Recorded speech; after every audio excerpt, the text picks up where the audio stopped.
Hi everyone, this is Jim.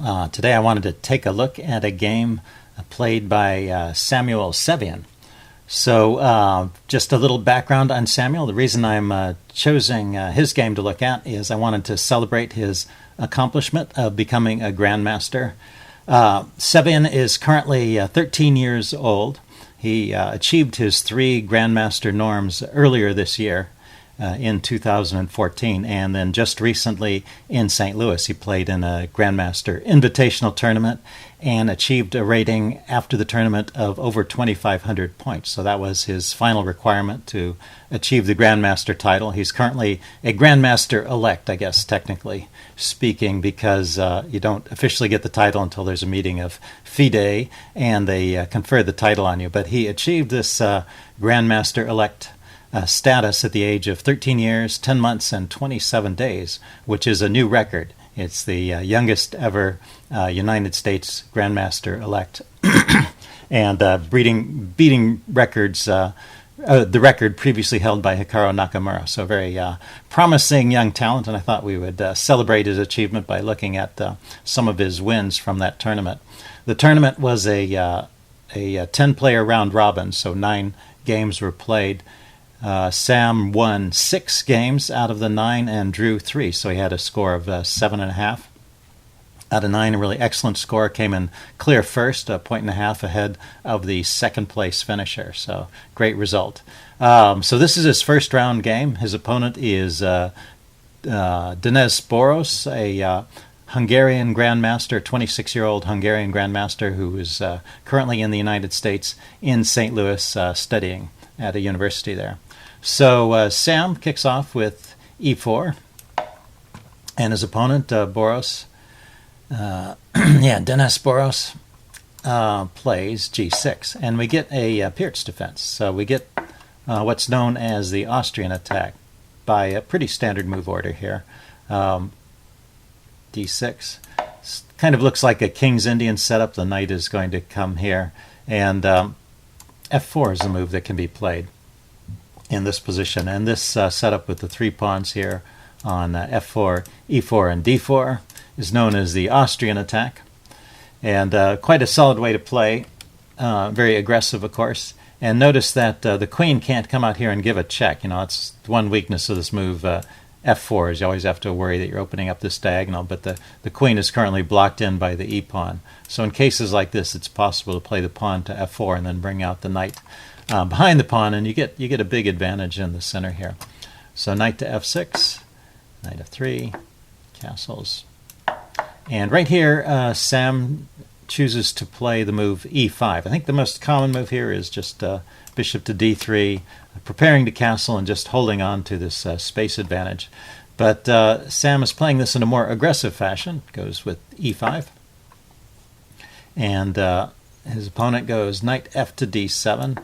These are all pretty much the main moves. And after e5, h4, counterattacking, or not counterattacking, attacking on the wing, just going directly for the attack. He's managed to push back one of the defending pieces around the king, and he's just going to open up the h-file if he can and deliver a mate. So black naturally pushes back in the center, counterattacks in the center, and h5. And this move is actually a pawn sacrifice. So white is sacrificing a pawn here. The chess engine thinks this is unclear sacrifice, perhaps valid, perhaps you have enough compensation, maybe not. But the reason it's a pawn sacrifice is after d takes e5, you can't really take this pawn back. What happens if you try to take it back? Just to show this, knight can grab the pawn, and notice your queen is loose here. So you've got to do something about that. And if you take the queen, then this knight is well defended. So you move the queen somewhere. h4 is the recommendation here, and then black has just snagged a pawn. This knight is well defended, and it's black's turn to move in any case. So this would not be so great. And what Sam plays here is a move queen to f2. So after black played d takes e5, and Sam goes queen to f2, just getting the queen away from the attack of the pawn putting it over here on the king side where it can get to the h-file easily. Also notice that it's not blocking any of the bishops. The bishops continue to have open lines of attack. So far, the engine rates this as about even, which means that there's good compensation for the attack. The next move from black maybe is not the most precise move. The engine really recommends doing something about the e-pawn, either pushing it to e4 or taking on f4. But black tries the move queen to b6. And now Sam is not interested in trading queens. He's going for the attack. He goes here, queen to h4. And now e takes f4 is played, and h takes g6, opening up the h-file and making a serious threat over here. Bishop takes... oh, h6 is played. He's got to block this this file. He can't afford to leave that open. That was a mate threat. And now bishop takes f4, grabbing the pawn.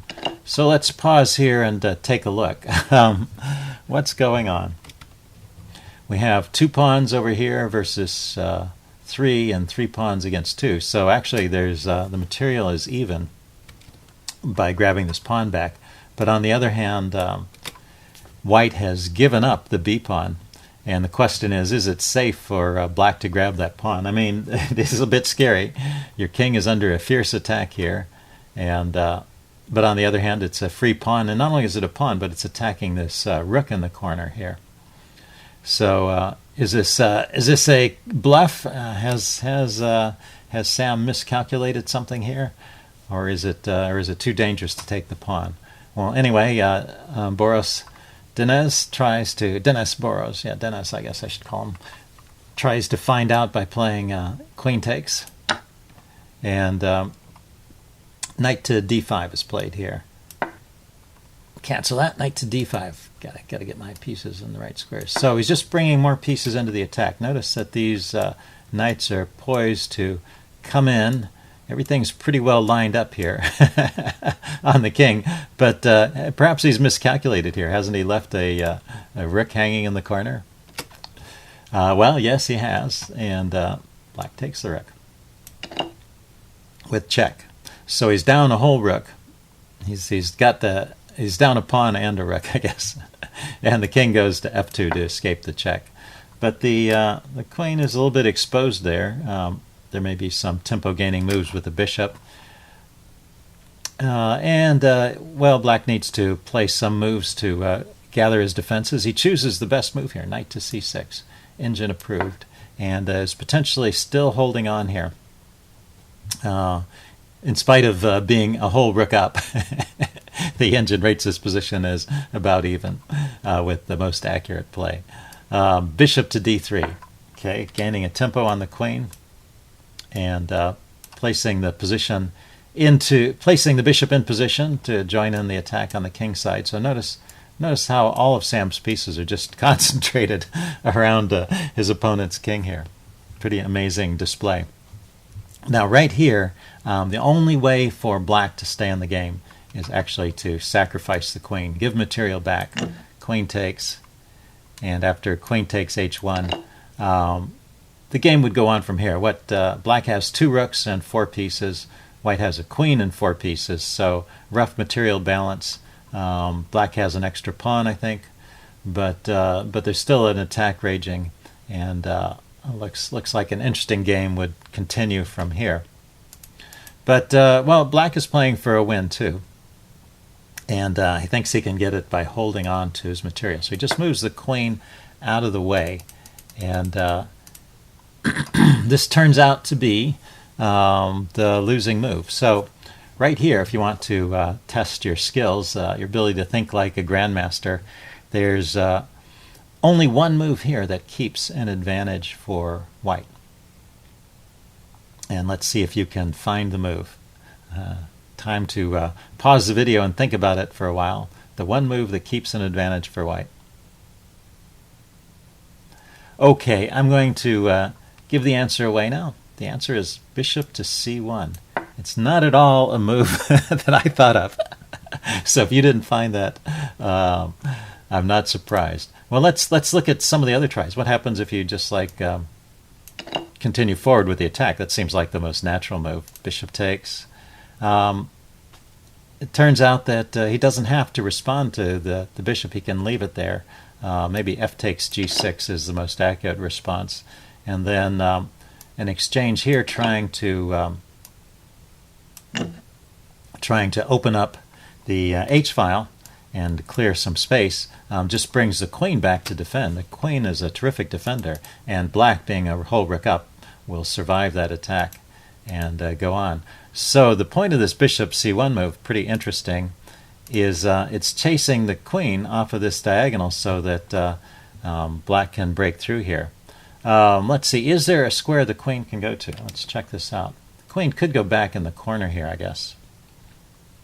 This is covered by a knight, that's covered by a knight, that's covered by a knight, that's covered by the queen. Let's try a few of these alternatives where we try and keep the queen on the diagonal. So say we put the queen in the corner here, then bishop takes h6 now comes with a tempo on the queen.